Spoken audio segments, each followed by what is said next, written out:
Dhawan. Uttarakhand STF ने नकली herbal दवाइयों की फैक्ट्री का पर्दाफाश किया है।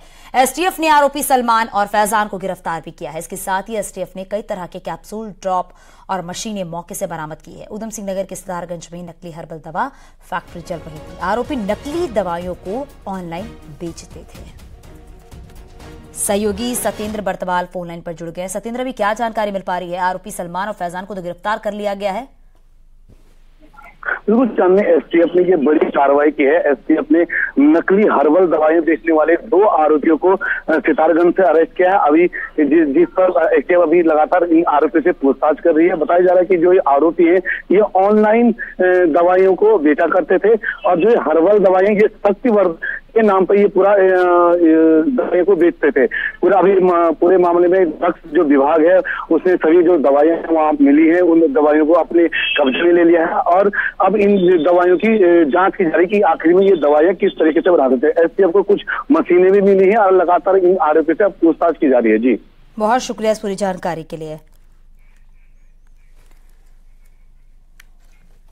चमोली बद्रीनाथ नेशनल हाईवे पर नंदप्रयाग के पास बस और कार की जोरदार भिड़ंत हो गई है, जिसमें कार सवार मां और बेटा गंभीर रूप से घायल हुए हैं, जिन्हें 108 की मदद से जिला अस्पताल गोपेश्वर भेजा गया है, जहां उनका इलाज किया जा रहा है। बताया जा रहा है कि चमोली से ऋषिकेश की ओर जा रही कार रॉन्ग साइड से आ रही थी, तभी वो रोडवेज की बस से टकरा गई।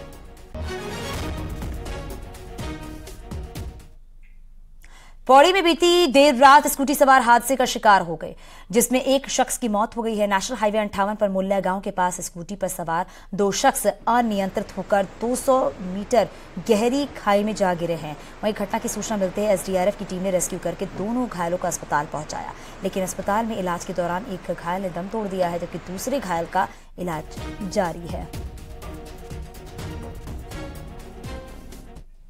उत्तरकाशी में बड़कोट पुलिस ने 800 ग्राम अवैध चरस के साथ 3 चरस तस्कर को गिरफ्तार किया है। पुलिस ने कंसेरू तिराहे के पास इन तीनों को गिरफ्तार किया। ये सभी यूपी के रहने वाले हैं, जो कि चरस के लिए उत्तरकाशी पहुंचे हुए थे। वहीं पुलिस तीनों आरोपियों की क्राइम कुंडली को भी खंगाल रही है।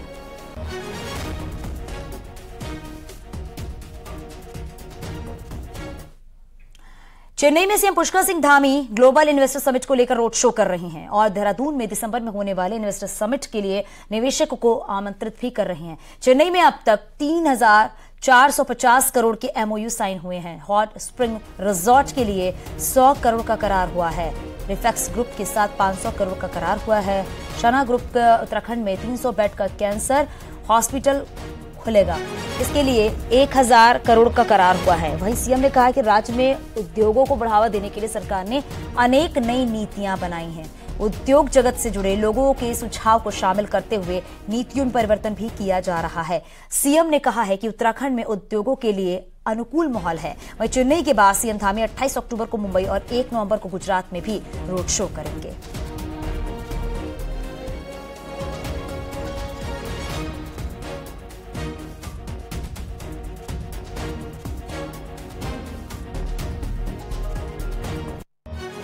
करने का काम आगे करेंगे। जैसे हमारे प्रधानमंत्री आदरणीय मोदी जी के लीडरशिप में बनारस के अंदर काशी तमिल संगमम हुआ था, उसी तरीके से उत्तराखंड में भी हम उत्तराखंड तमिल संगमम एक आगे बढ़ाएंगे, उस काम को आगे बढ़ाएंगे। और जहां हम इन्वेस्टमेंट के रूप में आप सबको इनवाइट करने के लिए आए हैं कि 8 और 9 दिसंबर को देहरादून में जो फॉरेस्ट रिसर्च इंस्टीट्यूट है उसमें हमारा ये इन्वेस्टर समिट होना है। उस समिट में आप सब जरूर पधारिए और एक बार कम उत्तराखंड, विजिट उत्तराखंड, एंड मैं कहूंगा कि इन्वेस्ट इन उत्तराखंड। और क्यों करें? आप केवल उत्तराखंड में इन्वेस्ट क्यों करें? मेरे से पहले बोलने वाले बहुगुणा जी ने बताया, हमारे सतपाल महाराज जी ने बताया, श्री मीनाक्षी सुंदरम जी ने बताया कि उत्तराखंड में देखिए एक तो कानून व्यवस्था बहुत अच्छी है। सीएम पुष्कर सिंह धामी ने चेन्नई के पार्थ सारथी भगवान के पौराणिक मंदिर में पूजा अर्चना की और समस्त प्रदेशवासियों की उन्नति और सुख शांति के लिए भगवान विष्णु से प्रार्थना की है। पार्थ सारथी मंदिर में भगवान विष्णु के 4 अवतारों भगवान वराह, नरसिंह, राम और कृष्ण की पूजा होती है। इस मंदिर का इतिहास सदियों पुराना है और इसकी वास्तुकला अद्वितीय है। तो ये तस्वीरें भी आप उस वक्त की देख रहे हैं जब सीएम पुष्कर सिंह धामी भगवान विष्णु की पूजा अर्चना किए थे, उस वक्त की ये तस्वीर है।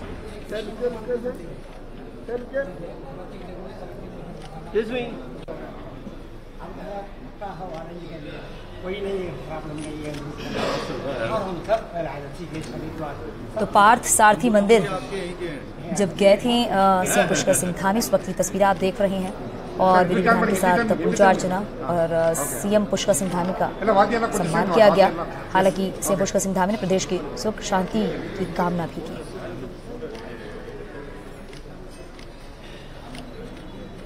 आसानी हो, हर प्रकार से सहायता हो, वो सभी काम हम लोग पहले से भी कर रहे हैं। हमने जहां नीतियों को, नई पॉलिसीज को लाए हैं, वहीं बहुत सारी पॉलिसीज को हमने आज यहाँ आने से पहले उनको लिबरल भी किया है।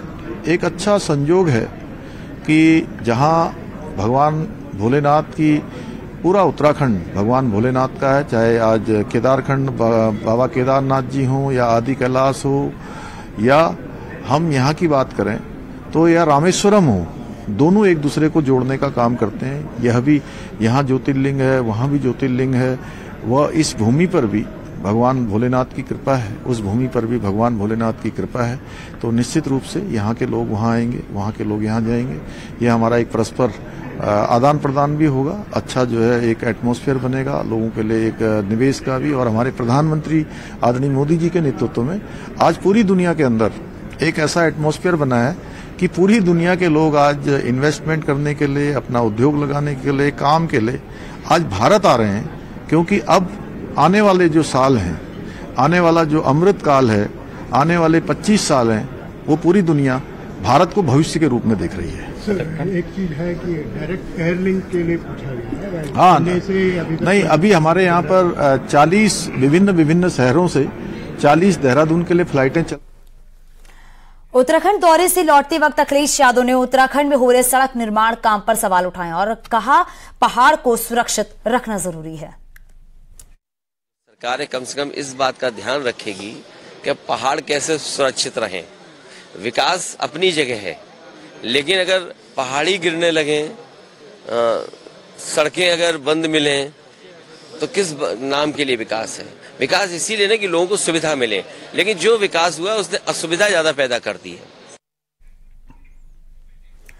अखिलेश यादव के बयान पर बीजेपी प्रदेश अध्यक्ष महेंद्र भट्ट ने कहा, अखिलेश यादव को उत्तर प्रदेश में योगी सरकार और उत्तराखंड में धामी सरकार का किया हुआ काम देखना चाहिए, जबकि कांग्रेस ने अखिलेश यादव के बयान को सही बताया है। देखिए, उत्तराखंड और उत्तर प्रदेश में हमारी डबल इंजन की सरकार है और जनता उस विकास को देख रही है।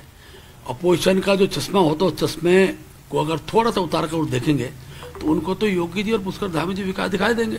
अभी 2 बार जो चुनाव हुए उत्तर प्रदेश के अंदर, सारा विकास जनता ने अखिलेश यादव को दिखा दिया। यादव जी ने सही बात कही। उत्तराखंड की जो स्थिति है उसे देख करके ही उन्होंने इस बात को कहा होगा कि विकास के रास्ते में जिस तेजी के साथ राज्य को बढ़ना चाहिए था वो नहीं बढ़ पाया, और जो सड़कों की हालत है वो बद से बदतर है। छात्र संघ चुनाव वैसे तो बीजेपी और कांग्रेस दोनों के लिए नाक का सवाल है, लेकिन कांग्रेस इस चुनाव को अपने पक्ष में करके एक बड़ा मैसेज देने का प्लान बना चुकी है। आपको एक रिपोर्ट दिखाते हैं। नो बट केवल जीत, ओनली विन। हल्द्वानी से कांग्रेस विधायक जीत का ये मंत्र पार्टी के स्टूडेंट विंग NSUI के नेताओं को दे रहे हैं, जिनका टारगेट अगले कुछ दिनों में होने वाले छात्र संघ चुनाव। साल 2024 लोकसभा चुनाव से ठीक पहले हो रहे इस यूनिवर्सिटी इलेक्शन को लेकर कांग्रेस इतनी गंभीर है कि NSUI का टिकट भी खुद पार्टी विधायक बच्चों को पकड़ा रहे। नो इफ, नो बट, केवल जीत, ओनली विन। दरअसल कांग्रेस ने प्रदेश के 10 बड़े प्रभाव वाले कॉलेजों में छात्र संघ चुनाव जिताने का लक्ष्य रखा है। पार्टी का टारगेट यहां अपना या अपने समर्थित प्रत्याशी को छात्र संघ अध्यक्ष बनाना है। इससे खुद विधायक मोर्चा संभाल रहे हैं और इस सबसे छात्र नेता जोश में। नहीं भी कहना चाहिए, बट मैं कहूँगी कि उनकी तरफ से भी बहुत कुछ बातें एनएसयूआई की तरफ से होती हैं कि एनएसयूआई ऐसा वैसा नहीं। एनएसयूआई के लोग मेहनत करते हैं, सफल होते हैं और होके रहेंगे। बराबरी की टक्कर है तो बिल्कुल सफल होंगे और होके दिखाएंगे।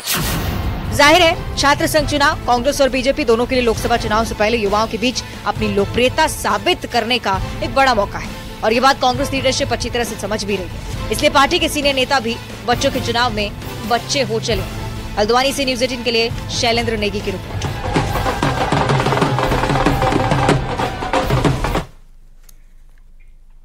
आपने गुजरात के डांस के बारे में खूब सुना होगा, लेकिन आज हम आपको लिए चलते हैं कुमाऊं डांडिया में, जहां महिलाएं ऐसे झूम रही हैं मानो आप भी देखते रह जाएंगे।